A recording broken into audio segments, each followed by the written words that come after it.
ॐ भूर्भुवः स्वः तत्सवितुर्वरेण्यं भर्गो देवस्य धीमहि धियो यो नः प्रचोदयात्। ॐ शान्ति शान्ति शान्तिः। नमस्ते दोस्तों, ये भगवान श्री रामनाम महर्षि के उपदेश उनके अपने शब्दों में का 7वां वीडियो है। ये वीडियो भी दूसरी वीडियो की तरह प्रश्नोत्तरी के रूप में है। पहला प्रश्न, वह निरपेक्ष पर अवस्था है? महर्षि उत्तर देते हैं, नहीं, किसे पर और किसके द्वारा, केवल आपकी ही सत्ता है। प्रश्न, कहा जाता है कि आत्मा मन से पर है, फिर भी उसका अनुभव मन से ही होता है। मन उसका चिंतन नहीं कर सकता, मन से उसका विचार या कल्पना भी नहीं की जा सकती और सिर्फ मन से उसे देखा जाता है। इन विरोधों का मेल किस प्रकार बिठाया जाए? महर्षि उत्तर देते हैं, आत्मा का अनुभव मृत मरे हुए मन से अर्थात निर्विचार अंतर्मुख मन से होता है। तब मन अपने मूल आश्रय आत्मा को देखता है और तद्रूप हो जाता है। तब कोई दृष्टा किसी दृश्य को नहीं देखता। जब कमरे में अंधेरा हो तो वस्तुओं को देखने में नेत्रों की सहायता के लिए दीपक आवश्यक होता है, लेकिन जब सूर्य उदय हो जाए तो उसकी आवश्यकता नहीं होती। सूर्य को देखने के लिए दीपक की आवश्यकता नहीं होती। आप अपने नेत्रों को स्वयं प्रकाश सूर्य की ओर मोड़ें, इतना ही केवल जरूरी है। इसी प्रकार का मन का उपयोग है। पदार्थों को देखने के लिए मन के प्रतिबिंबित प्रकाश की आवश्यकता है। हृदय को देखने के लिए मन को उसकी ओर अंतर्मुख कर देना पर्याप्त है। तब मन नष्ट हो जाता है और हृदय प्रकाशित हो उठता है। मन का मूल तत्व चैतन्य या सभानता है। जब वह अहंकार के अधीन होता है तब वह तर्क करने की, विचार करने की और इंद्रियों से विषयों को ग्रहण करने की शक्ति के रूप में कार्य करता है। क्योंकि वैश्विक मन अहंकार से सीमित नहीं होता, उसके लिए स्वयं से भिन्न कुछ भी नहीं है, अतः वह केवल चैतन्य रूप है। I am that I am, मैं हूँ वह मैं हूँ, इस बाइबल के कथन का यह अभिप्राय है।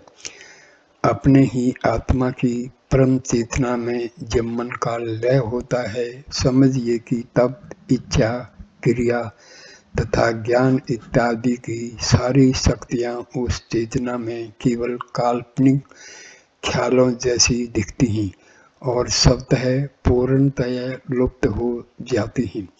स्मृति एवं विस्मृति जैसी द्वंद्वों के सहारे कार्य करने वाला अशुद्ध मन ही जन्म मरण चक्कर रूप संसार है।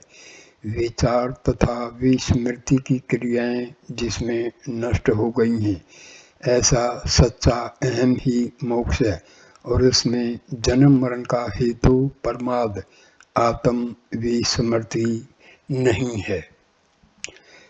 प्रश्न, अहंकार का नाश कैसे किया जाए? उत्तर, पहले अहंकार को पकड़कर दिखाइए, फिर पूछिए कि इसका नाश कैसे किया जाए। यह प्रश्न कौन पूछता है? अहंकार। क्या अहंकार कभी भी स्वयं अपनी मृत्यु की सम्मति दे सकता है? ऐसे प्रश्न पूछते रहना अहंकार को सुरक्षित रखने का मार्ग है, उसे नष्ट करने का नहीं। यदि आप अहंकार की प्रामाणिक तलाश करें तो आपको ज्ञात होगा कि उसका अस्तित्व नहीं है, यही उसकी विनाश का मार्ग है। प्रश्न: आत्मा अनुभव किस प्रकार संभव बनाया जाता है? महर्षि उत्तर देते हैं, अग्नि से चिंगारी की तरह आत्मा से एक स्फुलिंग निकलता है जिसे अहंकार कहते हैं। अज्ञानी में यह उत्पन्न होते ही स्वयं को किसी पदार्थ के साथ तद्रूप बना देता है। वस्तुओं से तादात्म्य किए बिना उनसे असंबंध रखकर वह टिक नहीं सकता। यह संबंध अज्ञान है, जिसका नाश हमारे प्रयत्नों का लक्ष्य है। यदि उसकी स्वयं के विषयीकरण की यह आदत तोड़ दी जाए तो वह शुद्ध बना रहता है तथा अपने मूल में लुप्त हो जाता है। देह के साथ उसका गलत तादात्म्य देह आत्म भाव है। अच्छे परिणामों के पूर्व यह अवश्य जाना चाहिए।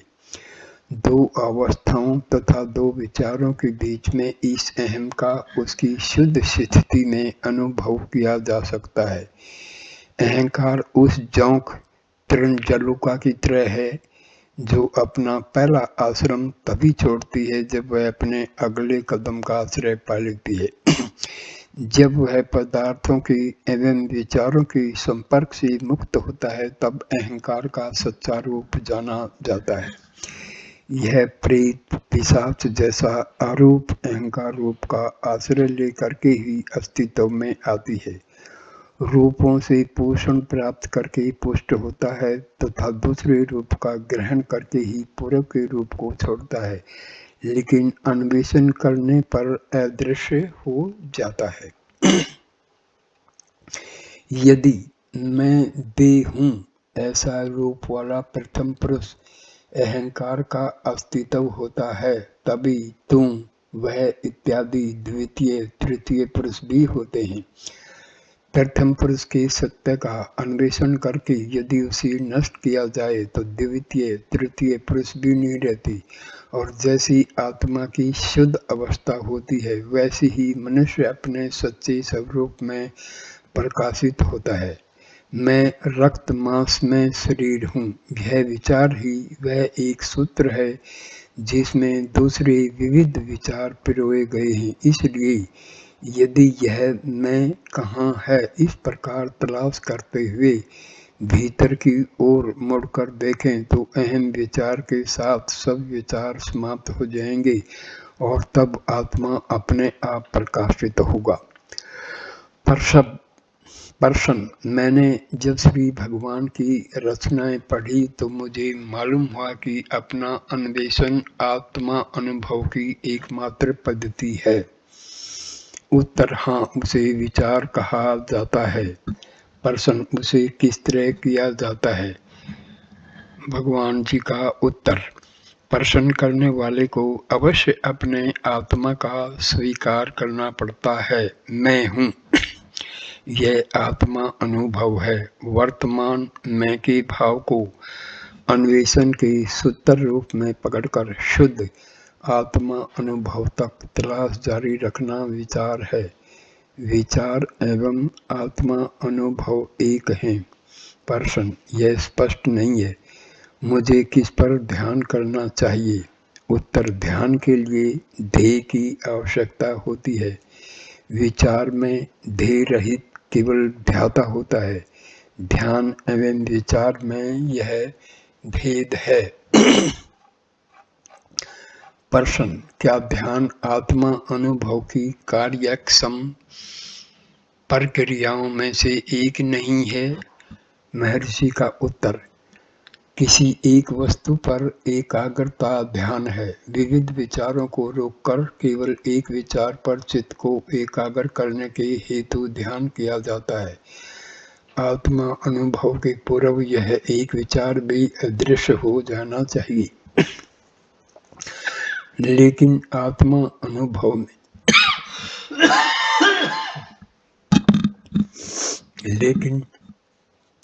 आत्मा अनुभव में कोई नई वस्तु प्राप्त नहीं करनी होती है, इस प्रथम से ही, परंतु विचारों के पर्दे से छिपा हुआ है।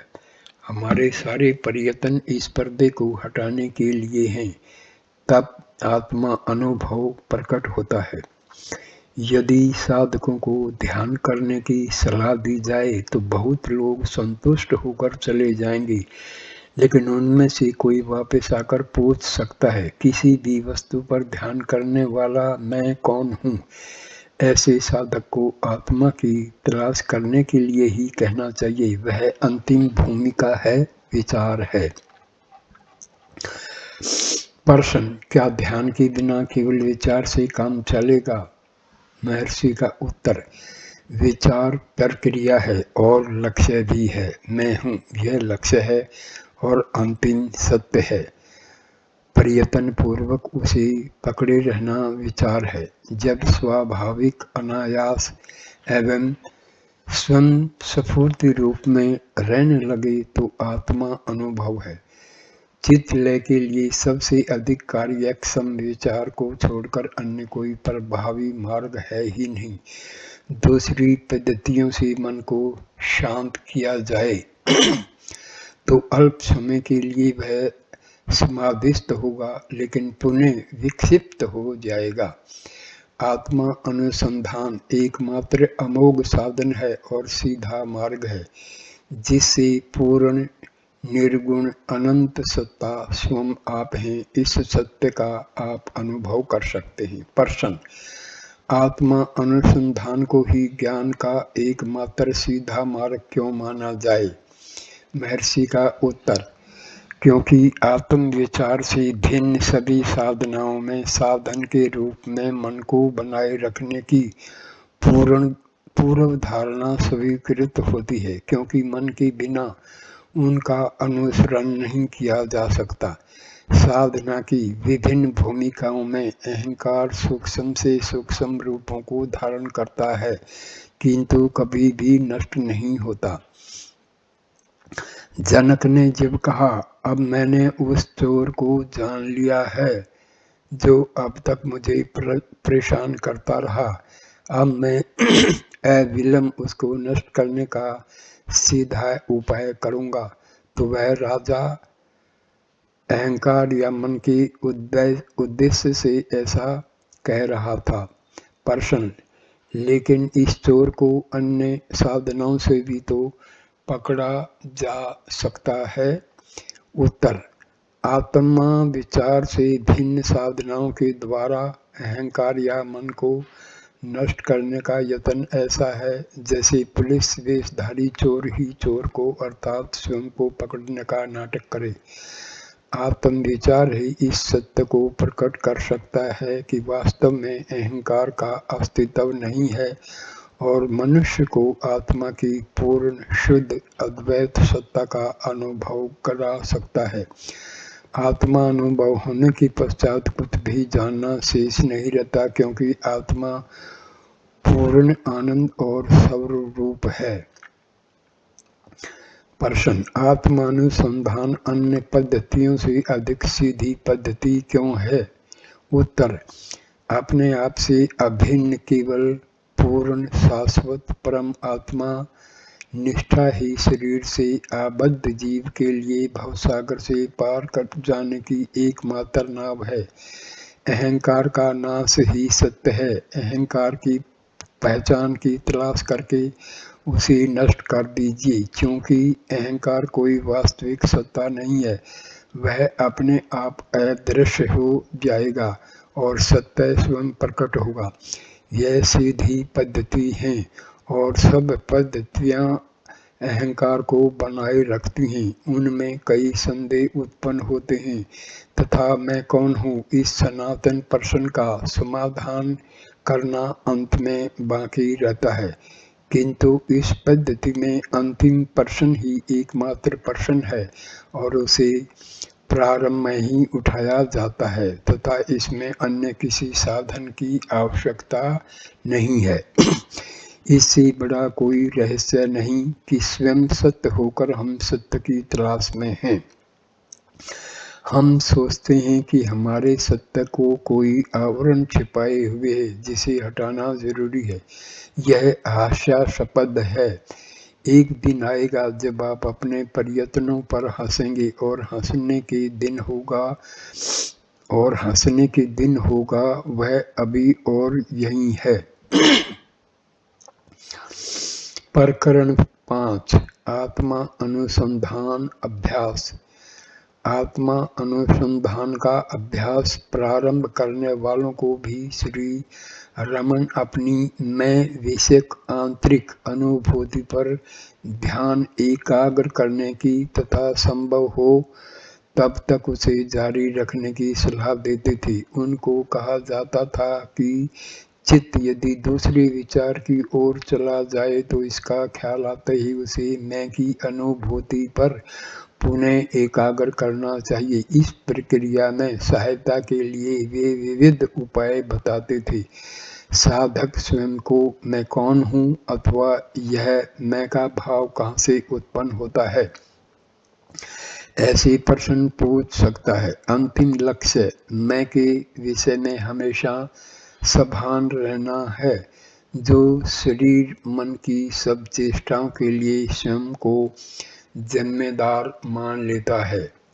अभ्यास के प्रारंभ में मैं की अनुभूति के प्रति चित्त एकाग्र करने का काम सोचने और देखने के रूप में चलता है। जैसे जैसे अभ्यास आगे बढ़ता है तो यह मैं विषयक विचार लुप्त हो जाता है और उसके स्थान में मैं की या आत्म सत्ता की केवल अनुभूति रहती है। और जब यह अनुभूति स्वयं को पदार्थों तथा विचारों के साथ संबंधित होने की और उनसे एक रूप बनने की आदत छोड़ देती है तो वह पूर्णतया अदृश्य हो जाती है। तब केवल सत्ता का अनुभव शेष रहता है, जिसमें व्यक्तित्व की सक्रियता अस्थायी रूप से समाप्त हो जाती है। शुरू में यह अनुभव रुक कर उत्पन्न होता है, लेकिन बार बार अभ्यास करने पर उसे लाना तथा बनाए रखना क्रमशः सरल से सरलतर होता जाता है। जब आत्मा अनुसंधान करने वाला इस भूमिका तक पहुंचता है तब उसमें अनायास सत्ता का भाव प्रकट होता है, जिसमें प्रयत्न करने वाला अहंकार अस्थायी रूप से लुप्त हो जाने के कारण वैयक्तिक प्रयास असंभव हो जाता है। लेकिन यह आत्म साक्षात्कार नहीं है, क्योंकि अहम विचार बार बार पुनः उत्पन्न होता रहता है। फिर भी यह अभ्यास की उच्चतम भूमिका है। इस अवस्था के बार बार अनुशीलन से अहम विचार को जन्म देने वाली वासनाएं दुर्बल बनकर अंत में नष्ट हो जाती हैं, और जब इस प्रकार उनका प्रभाव पर्याप्त मात्रा में अक्षुण्ण होता है तब आत्मा की शक्ति शेष वासनाओं को इस प्रकार नष्ट कर देती है कि अहम विचार फिर कभी भी उत्पन्न नहीं होता। यह आत्म साक्षात्कार की अंतिम और अनिवार्य अवस्था है। आत्म सभानता को बनाए रखने का यह अभ्यास एक सौम्य उपाय है, जिसमें मन का बलपूर्वक निग्रह करने की पद्धतियों का प्रयोग नहीं किया जाता। यह मन को एकाग्र करने की या विचारों को बलपूर्वक दबा देने की प्रक्रिया नहीं है, बल्कि मन के जन्म स्थान की सभानता को सहज रूप से जारी रखने का प्रयास है।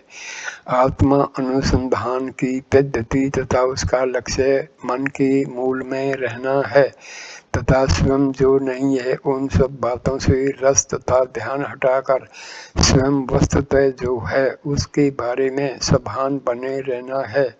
प्रारंभिक भूमिका में विचारों से विचारक के प्रति ध्यान को धीरे से मोड़ना या तब्दील करना आवश्यक होता है, लेकिन एक बार अहम अनुभूति विषय में सभानता दृढ़ता से प्रतिष्ठित हो जाने के बाद प्रयत्न जारी रखना हानिकारक सिद्ध हो सकता है। उस समय से लेकर यह प्रक्रिया कुछ करने के बजाय होने की है।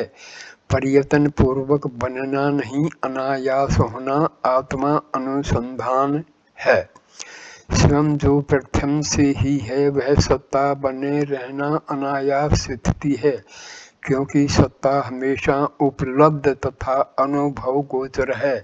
इससे विरुद्ध स्वयं जो नहीं है वह शरीर मन बने रहने का दिखावा करना निरंतर मानसिक प्रयत्न की अपेक्षा रखता है, चाहे वह प्रयत्न अर्थ चेतन अवस्था में ही क्यों न करना पड़ता हो।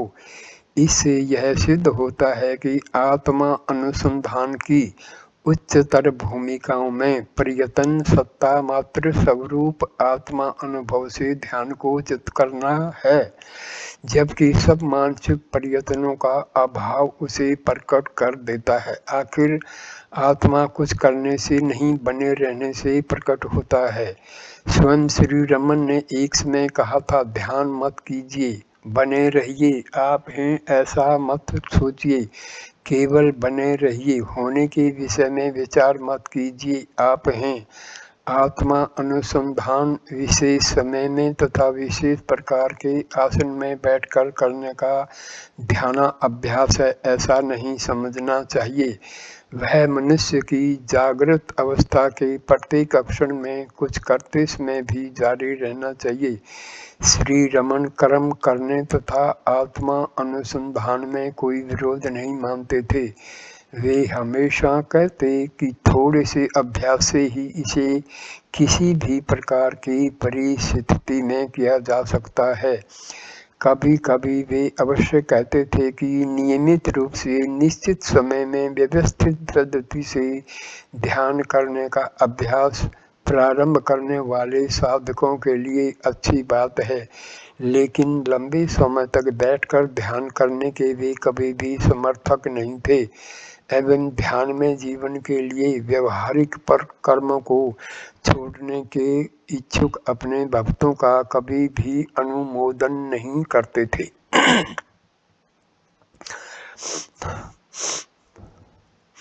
प्रश्न, आप कहते हैं कि मनुष्य अन्वेषण करके अपने आत्मा का साक्षात कर सकता है। अन्वेषण का लक्षण क्या है? महर्षि का उत्तर, आप मन हैं या आप सोचते हैं कि आप मन हैं। विचारों के अलावा मन कुछ नहीं है। सब विशेष विचारों के पीछे एक सामान्य विचार होता है जो मैं रूप वाला है, अर्थात आप स्वयं हैं। हम इस मैं को प्रथम विचार कह सकते हैं। इस मैं विचार को पकड़े रहिए एवं उसे वह क्या है इसे ढूंढ निकालने के लिए प्रेरित कीजिए। जब इस प्रश्न की आप पर मजबूत पकड़ हो जाएगी तो आप दूसरी बातों को सोच नहीं सकेंगे। प्रश्न, जब मैं ऐसा करता हूँ और स्वयं अपने आप को अर्थात अहम विचार को पकड़े रहता हूँ तो दूसरे विचार आते जाते रहते हैं। फिर भी मैं अपने आप को पूछता हूँ मैं कौन हूँ, लेकिन कोई उत्तर नहीं मिलता। क्या इस स्थिति में रहना आत्मा अनुसंधान है? उत्तर, यह एक गलती है जिसे लोग अक्सर किया करते हैं। जब आप पूरी गंभीरता से आत्मा अन्वेषण प्रारंभ करते हैं तो होता यह है कि अहम विचार लुप्त हो जाता है और भीतर की गहराइयों में से कोई दूसरा तत्व आप पर अधिकार कर लेता है, जो आपका मैं नहीं होता जिसने अन्वेषण शुरू किया था। प्रश्न, यह दूसरा तत्व क्या है? उत्तर, वह अहम का सच्चा अर्थ या आत्मा है। अहंकार नहीं है, वह स्वयं परम सत्ता है। प्रश्न, लेकिन आप प्राय यह कहते हैं कि साधक को अभ्यास प्रारंभ करने के बाद आने वाले सब विचारों को त्याग करना चाहिए, किंतु विचार असंख्य हैं। एक विचार का त्याग करने पर दूसरा आता है और इनका कोई अंत नहीं दिखता। महर्षि का उत्तर, मैं यह नहीं कहता कि आपको विचारों का त्याग करते रहना चाहिए। अपने आप से चिपके रहिए, अर्थात अहम विचार को जारी रखिए। जब आपका रस उत्साह आपको केवल उस एक विचार से जोड़े रखता है तो दूसरे विचार अपने आप हटकर अदृश्य हो जाते हैं। प्रश्न, तो विचारों का त्याग आवश्यक नहीं है। उत्तर, नहीं, कुछ लोगों के लिए कुछ समय के लिए यह आवश्यक हो सकता है। आप कल्पना करते हैं कि कर्म से उठने वाले विचारों का त्याग करते रहने का कोई अंत नहीं, लेकिन यह सत्य नहीं है। विचारों का अंत है। यदि आप जागरूक रहकर उत्पन्न होने वाले प्रत्येक विचार का दृढ़तापूर्वक अस्वीकार करने का धैर्य से प्रयत्न जारी रखें तो थोड़े समय में आप महसूस करेंगे कि आप अपने अंतरात्मा की गहराई में उतरते जाते हैं। उस स्तर पर विचारों का अस्वीकार करने की या तदर्थ प्रयत्न करने की आवश्यकता नहीं है। प्रश्न, तब प्रयत्न रहित तनाव रहित रहना संभव होगा? उत्तर, सिर्फ इतना ही नहीं, एक सीमा के बाद प्रयत्न करना असंभव हो जाएगा। प्रश्न, मैं और भी जानना चाहता हूँ, क्या मुझे पूर्णतया यत्न छोड़ देना चाहिए? उत्तर, अभी आपके लिए प्रयत्न किए बिना रहना असंभव है। जब आप गहराई में जाएंगे तो आपके लिए प्रयत्न करना असंभव होगा। यदि मन अहम व्यक्ति के मूल की तलाश द्वारा अंतर्मुख हो जाए तो वासनाएं लुप्त हो जाती हैं। आत्मा का प्रकाश वासनाओं पर पड़ता है तो वह प्रतिबिंब उत्पन्न होता है जिसे हम मन कहते हैं, और इस प्रकार वासनाएं लुप्त हो जाती हैं। तो हृदय रूप एक सत्य के प्रकाश में लीन होकर मन अदृश्य हो जाता है। किसी भी साधक को जो जानना आवश्यक है उसका यह सार है। तत्काल अनिवार्य रूप से जो करना आवश्यक है वह यह है कि उसे तत्परता एवं एकाग्रता से अहम व्यक्ति के मूल की तलाश करनी चाहिए। इस वीडियो को मैं यहीं पर समाप्त करता हूँ। नमस्ते मेरे दोस्तों, please like, comment and share the video and subscribe the channel. Thanks, नमस्कार।